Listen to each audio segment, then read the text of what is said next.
Friends, welcome back to my channel. ఈరోజు మీకు ఈ సీరియల్లో ఏం జరిగిందో తెలుసుకోవాలి అనుకుంటున్నారా? అయితే వెంటనే మనం సీరియల్లోకి వెళ్ళిపోదాం.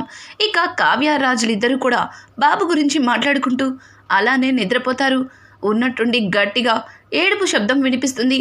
ఇక కావ్య ఉలిక్కి పడి లేచి, ఏవండి, బాబు బాగా ఏడుస్తున్నాడండి, వాడు ఏడిస్తే ఒక పట్టాన అస్సలు ఏడుపాపడు అని చెప్పి ఇక కావ్య రాజులు ఇద్దరు కూడా మాయ ఉన్న గది దగ్గరికైతే వెళ్తారు. అక్కడ మాయ బాబుతో నానా తిప్పలు పడుతుంది. ఎంత ఊరడించినా సరే బాబు అస్సలు ఏడుపాపడు, ఏడుస్తూనే ఉంటాడు. పాలు పట్టినా ఉగ్గు తినిపించినా ఏం చేసినా సరే బాబు మాయ దగ్గర అస్సలు ఉండడు. ఆ ఏడుపుకి అందరూ కూడా అక్కడికి వచ్చేస్తారు. ఇక మాయ అయితే బాబుతో పడుతున్న తిప్పలు చూసి ఒక రకంగా స్వప్న అయితే నవ్వుకుంటుంది. ఇంకా కావ్య ఉండబట్టలేక బాబు దగ్గరికి వెళ్ళబోతుంటే రాజ్ కావ్య చెయ్యి పట్టుకుని ఆపుతాడు. ఏమైందండి? బాబు బాగా గుక్క పట్టి ఏడుస్తున్నాడు. వాడు ఏడుస్తే అస్సలు ఏడు పాపడని మీకు తెలుసు కదా, మరి ఎందుకు నన్ను ఆపుతున్నారు అని అడగడంతో, వద్దు, వెళ్ళొద్దు, నా బాబే అని చెప్పి ఈ ఇంట్లోకి వచ్చింది కదా, ఆ బాబుతో ఒక్క పూటైనా సరే తను వాడు చేసే అల్లరి తట్టుకోలేక ఓ రకంగా అయినా పారిపోతుందేమో అని అంటుంటే, ఏంటండి మీరు, వాడు చేసే అల్లరికి ఆ మాయ పారిపోవడం సంగతి పక్క నుంచితే బాబు ఏడ్చి ఏడ్చి నోరు ఆరిపోతుంది. వాడేమి నిజంగా ఆ మాయకు పుట్టిన బిడ్డ కాదు, ఆ సంగతి మర్చిపోయినట్టున్నారు, ఆగండి అని చెప్పి ఇక కావ్య వెళ్ళబోతుంటే ఇక్కడ పక్కనే ఉన్న రుద్రని అయితే, ఏయ్, అసలు నీకు బుద్ధుందా? బాబుని అలా ఏడిపిస్తావేంటి? కనీసం బాబుని ఆడిపించడం కూడా నీకు చేత కదా అని చెప్పి ఇక మాయని తిడుతుంది. మాయ ఏమో, ఏంటాంటీ అలా మాట్లాడతారు, నేనేమన్నా పిల్లల తల్లినా? అసలు పిల్లలే పుట్టిన నాకు ఈ బాబుని ఆడించమని చెప్తే ఎలా ఆడిస్తాను? వీడిని ఎలా నిద్రపుచ్చాలో తెలియక చాలా ఇబ్బందులు పడుతున్నాను. ఇద్దరి పిల్లల తల్లి మీరు, బాబుని ఎలా నిద్రపుచ్చాలో మీకు ఆ మాత్రం కూడా తెలీదా అని అడగడంతో ఆ మాటలకి రుద్రని ఒక రకంగా నవ్వుతూ కాస్త సిగ్గుపడుతూ, అదంతా ఆయమ్మలు చూసుకునేవాళ్ళు, ఏ రోజు నేను నా పిల్లలతో ఇంత ఇబ్బంది పడలేదు. అయినా వీడు మరీ ఎక్కువగా గోల చేస్తున్నాడు. ఏయ్, వాణ్ణి కాసేపు అటు ఇటు తిప్పుతూ ఊరడించు అని చెప్పి ఇక రుద్రాణి అయితే మాయకి చెబుతుంది. అది చూసిన కావ్య వెనకడుగు వేస్తుంది. ఎందుకంటే బాబుని చూసుకోలేక రాజ్ అన్నట్టు నిజంగానే మాయ వెళ్ళిపోతుందా, లేకపోతే బాబుని తట్టుకోలేక నిజమన్నా బయట పెడుతుందా అన్నట్టుగా అలాగే కావ్య చూస్తుంటుంది. ఇక మాయ అటు ఇటు తిరుగుతూ బాబుని ఎంత ఊరడించినా సరే బాబు ఏడుస్తూనే ఉంటాడు. ఇక మాయ తట్టుకోలేక, ఏయ్, నోరు మూస్తావా, నాలుగు తగిలించమంటావా అని చెప్పి బాబు మీదకి చెయ్యెత్తుతుంది. ఒక్కసారిగా రాజ్ గట్టిగా మాయా అని అరవడంతో మాయ పెద్దగా కళ్ళు చేసి రాజ్ వైపు చూస్తుంది. ఇక వెంటనే రాజ్ బాబుని తన దగ్గరికి తీసుకొని, చూడు, నువ్వు బాబుని ఆడించకపోయినా పర్వాలేదు, బాబుని చూసుకోకపోయినా పర్వాలేదు, అయినా పసివాడి మీద చెయ్యెత్తుతున్నావు, అసలు నిన్ను అని చెప్పి రాజ్ అయితే చాలా కోపంగా మాయ మీదకి వెళ్తాడు.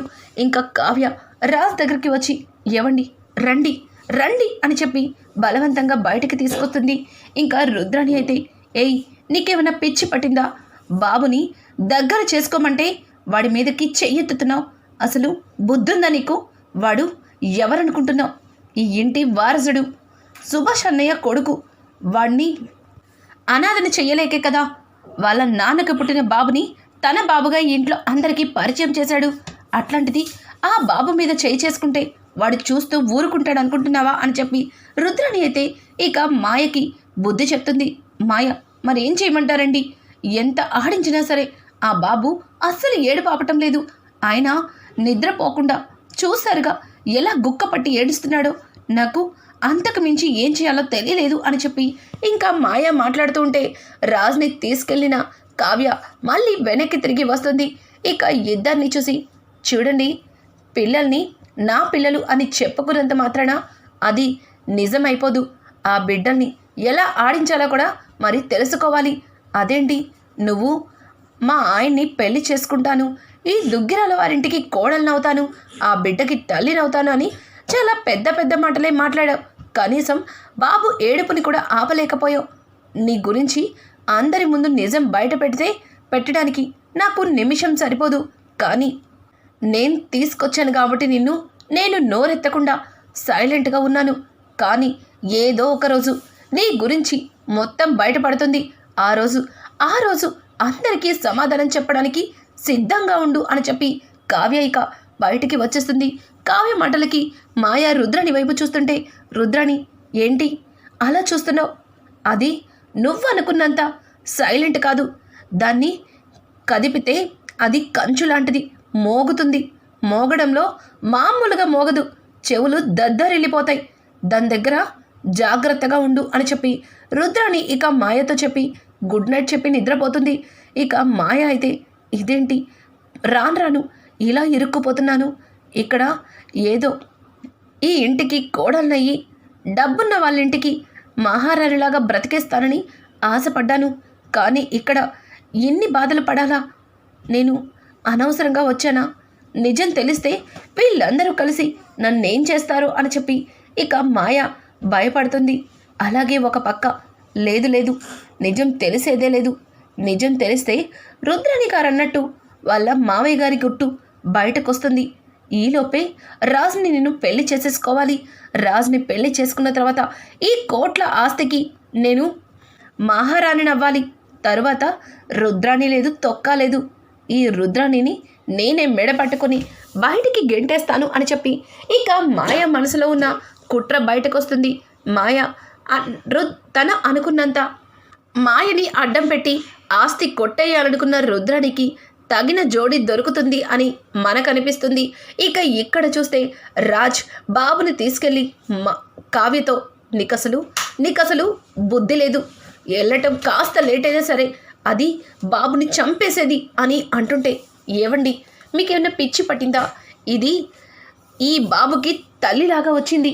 తల్లిలాగా వచ్చిన ఆడది బాబుని ఎలా చంపేస్తుంది? అసలు మీరేంటండి మరి చిన్నపిల్లల్లా మాట్లాడుతున్నారు? అది పిల్లల్ని కనలేదు కాబట్టి పిల్లలతో ఎలా ఉండాలో దానికి తెలియటం లేదు అని చెప్పి కావ్య అంటుంటే, మరి నీకు కూడా పిల్లలు లేరు కదా, కానీ నువ్వు ఈ బాబుని కన్న తల్లి కంటే ప్రేమగా చూసుకుంటున్నావు, దానికెందుకు తెలియటం లేదు అని చెప్పి ఇంకా రాజైతే కావ్యతో అంటుంటే, అందరూ నాలాగే ఉండరు, అది గుర్తు పెట్టుకుంటే చాలా మంచిది. ఇంత జరుగుతున్నా మీరేమన్నా తక్కువ చేస్తున్నారా? మీ మనసులో ప్రేమని బయట పెడుతున్నారా? నా మీద ప్రేమని బయటకి చెప్తున్నారా అని అంటుంటే, సరే నాకు నిద్ర వస్తుంది, నేను ఉదయం మాట్లాడతాను అని చెప్పి రాజిక మాట దాటేసి గుడ్ నైట్ చెప్పి నిద్రపోతాడు. కావ్య, అవును మీకు ఇప్పుడే నిద్ర వచ్చింది, ఎందుకంటే నిజం చెప్పాలంటే భయం. మీ మనసులో ఉన్న ప్రేమని బయట పెట్టరు, ఎప్పటికీ నన్ను అర్థం చేసుకుంటారో అని చెప్పి ఇక కావ్య నిద్రపోతుంది. ఉదయాన్నే అపర్ణ అందరినీ హాల్లోకి పిలుస్తుంది. రుద్రని రాత్రి తనకి చెప్పినట్టుగానే అంగీకార పత్రం తీసుకొచ్చి కావ్యని దాని మీద సంతకాలు పెట్టమని అడుగుతుంది. కావ్యకి ఏమీ అర్థం కాదు. ఏంటత్తయ్య గారు, ఈ పత్రాలేంటి, నేనెందుకు సంతకం పెట్టాలి అని అడగడంతో ఆ మాటలకి ఇక అపర్ణాదేవి అయితే ఇవి అంగీకార పత్రాలు అని అడగడంతో, ఏంటి అంగీకార పత్రాలా?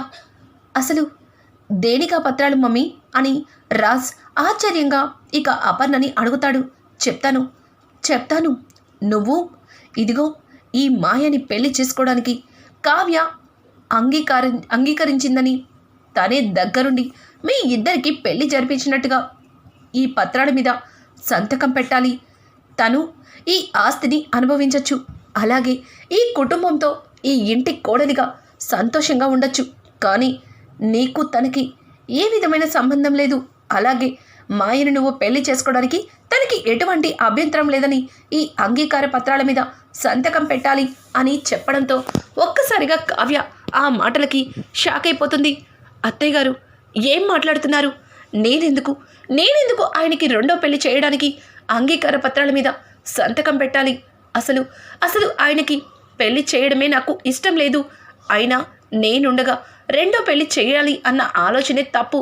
కానీ మీరు తీసుకున్న నిర్ణయం తప్పని నేను మాట్లాడను. కానీ మా ఆయనకి నేనొక్కదాన్నే భార్యని, నా భర్త రాముడు లాంటివాడు అని చెప్పి ఇక కావ్య రాజ్ గురించి చెప్పుకుంటుంది. ఆ మాటలు విన్న రుద్రాణి అయితే, చూడు కావ్య, రాముడికి ఒకటే భార్య, కానీ రాజ్కి ఇక్కడ 2 భార్యలు.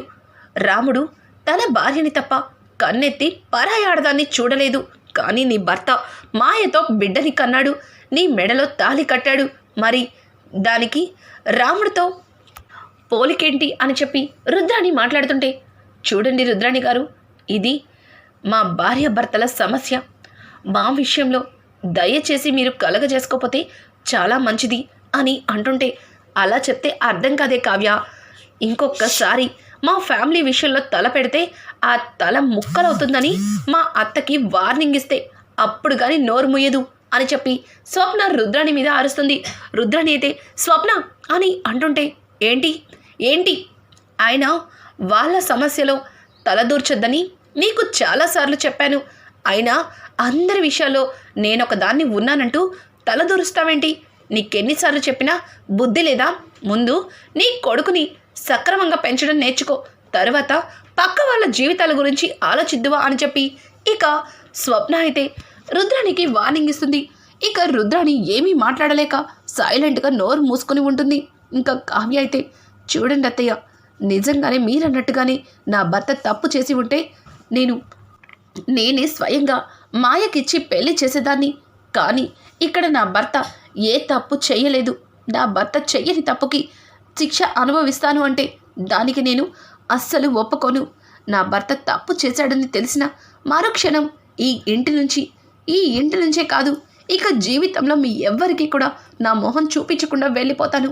కానీ నా భర్త ఏ తప్పు చేయలేదని నేను మనస్ఫూర్తిగా నమ్ముతున్నాను.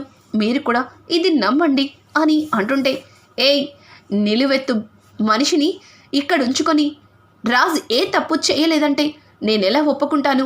నన్ను తల్లిని చేశాడు, నా జీవితాన్ని నాశనం చేశాడు, పెళ్లి కాకముందే తల్లినయ్యానని నలుగురిలో నా పరువు ప్రతిష్టల్ని మంట కలిపాడు అని చెప్పి మాయ మాట్లాడుతుంటే, ఓ, పెళ్లి కాకముందే తల్లిని చేసినప్పుడు మరి కడుపుతో ఉన్నప్పుడే ఎందుకు రాజ్ వల్ల నీకు ప్రెగ్నెంట్ వచ్చిందని ఈ ఇంటికి రాలేదు? నువ్వు రాజ్ వల్ల మోసపోయావని ఎందుకు ఈ కుటుంబాన్ని నిలదీయలేదు? బిడ్డకి 9 నెలలు వచ్చిన తర్వాత నీకు రాజ్ గుర్తొచ్చాడా? ఈ దుగ్గిరాల కుటుంబం గుర్తొచ్చిందా? అసలు నువ్వు ఆడదానివినా? పెళ్లి కాకముందే బిడ్డని కన్నాను అని చెప్పి ధైర్యంగా చెప్పడానికి సిగ్గనిపించట్లేదా అని చెప్పి కావ్య ఇక మాయని చెడమడ తిట్టేస్తుంది. ఇంతలో అక్కడికి కళ్యాణ్ అలాగే అప్పు వస్తారు. వాళ్ళిద్దరిని చూసిన అనామిక అయితే, ఇదిగో వచ్చారు లవ్ బర్డ్స్. ఇప్పటికే ఇంట్లో జరుగుతున్న గొడవలు సరిపోనట్టు మళ్ళీ కొత్త గొడవల్ని తీసుకురావడానికి వచ్చారు. ఎన్నిసార్లు చెప్పాలి కళ్యాణ్, ఈ అప్పుతో తిరగద్దు అని? అయినా ఈ అప్పుతోనే తిరుగుతున్నావు. ఏయ్, అసలు మీ కుటుంబానికి సిగ్గనేదే లేదా? మీ అక్కేమో కడుపని అబద్ధం చెప్పి రాహుల్ని పెళ్లి చేసుకుంది.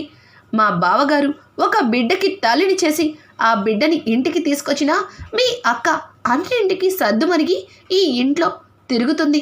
ఇప్పుడు నువ్వేమో పెళ్ళైన మగాడితో చెట్టా పట్టాలేసుకుని తిరుగుతున్నావు.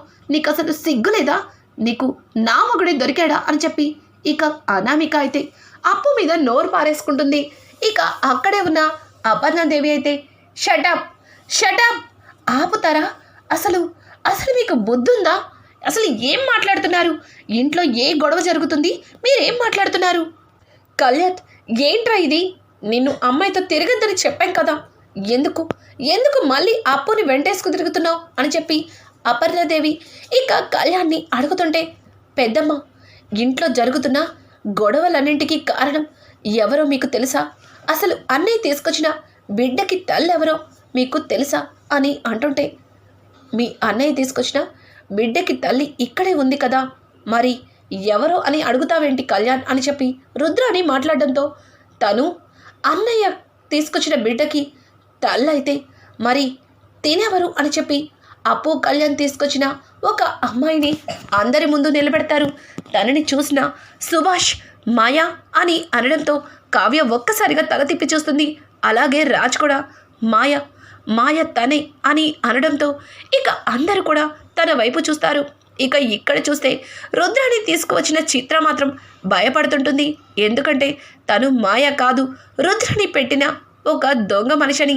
ఇక మాయ అయితే లేదు, తను తను మాయ కాదు, నేనే మాయని, రాసి తీసుకొచ్చిన బిడ్డకి నేనే తల్లిని, కావాలని ఈ అక్క చెల్లెలు కలిసి ఏదో ప్లాన్ చేస్తున్నారు అని చెప్పి ఇక చిత్ర అయితే తనే మాయని చెప్పి అందరినీ నమ్మించడానికి ప్రయత్నిస్తుంది. ఇక పక్కనే ఉన్న అపర్ణదేవి అయితే ఆ గందరగోళం చూసి, ఏంటి గందరగోళం, ఆపండి, ఇద్దరు మాయలు ఒకే బిడ్డకి ఎలా తల్లవుతారు? అసలు అసలు మీ ఇద్దరిలో ఆ బిడ్డకి నిజమైన తల్లి ఎవరు అని అడగడంతో ఇక రాజు ముందుకి వచ్చి అప్పు కళ్యాణ్ తీసుకొచ్చిన మాయ వైపు చూపించి, మమ్మీ, నేను తీసుకొచ్చిన బాబుకి తల్లి తినే అని అనడంతో, మరి నీ భార్య తీసుకొచ్చిన మాయ ఎవర్రా? మరి తనకి నీకు ఉన్న సంబంధం ఏమిటి? అసలు అసలు ఇక్కడ ఏం జరుగుతుంది? నాకేం అర్థం కావట్లేదు అని అంటుంటే ఇక అప్పు అయితే ముందుకి వచ్చి ఏం జరుగుతుందో నేను చెప్తాను అని అప్పు మాట్లాడబోతుంటే ఇంతలో కావ్య, ఏ అప్పు, నీకేం తెలీదు, నువ్వు నోరు మూసుకొని ఉండవే అని అంటుంటే, ఆపకండి వదినా, ఆపకండి, అప్పుని నిజం చెప్పనివ్వండి, చెప్పప్పు, చెప్పు, నువ్వు నిజం చెప్పి తీరాల్సిందే. ఈరోజు వదినికి ఇంత అన్యాయం జరుగుతున్నా ఇంకా వదిన నోరు విప్పటం లేదు, నువ్వైనా నిజం బయట పెట్టు అని చెప్పి ఇక కళ్యాణ్ అప్పుతో చెప్పడంతో అప్పు జరిగిందంతా కూడా ఇంకా ఇంట్లో అందరికీ చెప్తుంటుంది. ఇక కావ్య అయితే, అప్పు ప్లీజే, నోరు ముయ్యవే, నీకు దండం పెడతానే అని చెప్పి ఎంత మాట్లాడుతున్నా ఇక అప్పు అస్సలు ఊరుకోదు. కానీ నిజం ఏంటంటే అసలు సుభాష్కి ఆ బిడ్డకి ఎటువంటి సంబంధం లేదు. ఇక్కడ వచ్చిన మాయ కేవలం డబ్బు కోసం మాత్రమే సుభాష్ని తనతో బిడ్డని కన్నట్టుగా నమ్మించింది అన్న నిజం అప్పు బయట పెడుతుంది. అది విన్నా అపర్ణ అక్కడికక్కడే కుప్ప కూలిపోతుంది.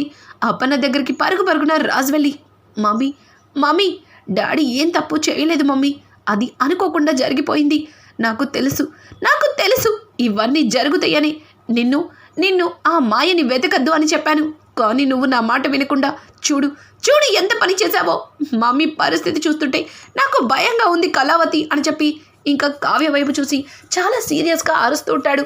కావ్య, అత్తయ్య గారు మీరు పొరపాటు పడుతున్నారు, మావయ్య గారికి మీరంటే చాలా ప్రేమ, మిమ్మల్ని తప్ప మావయ్య గారు పరాయి ఆడదాని వైపు కూడా కన్నెత్తి చూడని మనిషి, ఇదంతా డబ్బు కోసం ఈ మాయ ఆడిన నాటకం, మీరు అనవసరంగా మామయ్య గారిని అపార్థం చేసుకుంటున్నారు అని అంటుంటే, లేదు, నేనెవ్వరిని అపార్థం చేసుకోవట్లేదు, ఒక ఆడపిల్ల డబ్బు కోసం ఆయనకి వల వేసింది, ఇంత పెద్ద మనిషి ఒక ఆడపిల్ల వైపు చూసి అంతలాగా, చిచి, నా నోటితో నేను చెప్పను, అసలు ఏంటండి ఇదంతా అని చెప్పి ఇక అపర్ణ అయితే సుభాష్ని అడుగుతుంది.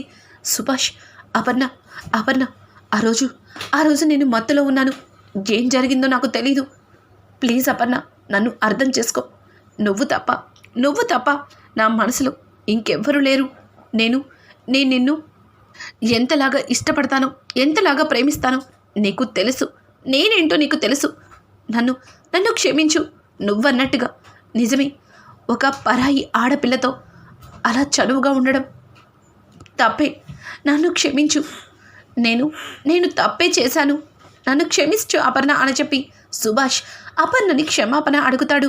అపర్ణ అయితే సుభాష్ని తాకనైనా తాకదు, దూరంగా వెళ్ళిపోయి, ఛీ, ఏంటండి ఇదంతా, అసలు మిమ్మల్ని నేను ఈ రకంగా నిలదీస్తానని అస్సలు ఊహించలేదు, మనవళ్ళని ఎత్తుకోవాల్సిన వయసులో ఒక ఆడపిల్లతో బిడ్డని కన్నాను అన్న చెడ్డ పేరు, చిచ్చి, నేను మాట్లాడే పరిస్థితుల్లో కూడా లేను,